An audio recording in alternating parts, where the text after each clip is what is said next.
It began with a painted number on cracked asphalt, barely visible unless you knew to look for it.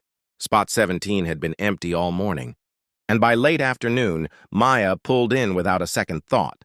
She had groceries melting in the trunk and a headache building behind her eyes. To her, it was just a parking space. To the HOA, it was a line she had crossed. She was halfway to her door when a sharp voice cut through the courtyard. Linda, the unofficial face of the HOA, stood with her arms crossed, phone already raised like evidence. She didn't ask questions. She didn't wait for an explanation. She announced loudly that Maya was parked illegally and would be fined. Neighbors began opening doors, drawn by the tone more than the words. Maya tried to explain. The sign marking reserved spots had fallen weeks ago. Everyone knew it. Even Linda knew it. But rules, Linda said, were rules. Her voice rose with every sentence, feeding off the attention. What could have ended with a simple note turned into a public lecture. Then something shifted. One neighbor spoke up, calmly pointing out that guests parked there all the time.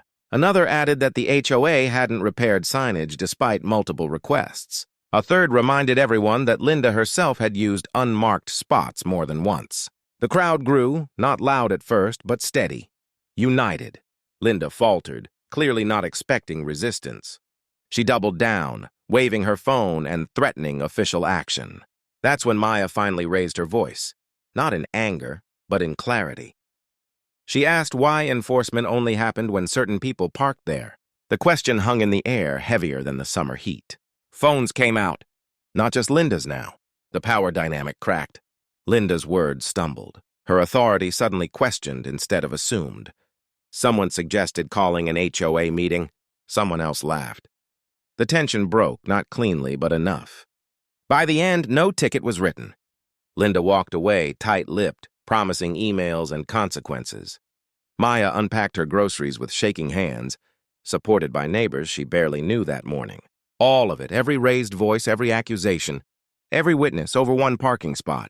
But everyone knew it wasn't really about parking. It was about control, about who got to speak and who was expected to stay quiet. That faded number on the asphalt didn't just mark a space. It exposed a community ready to push back.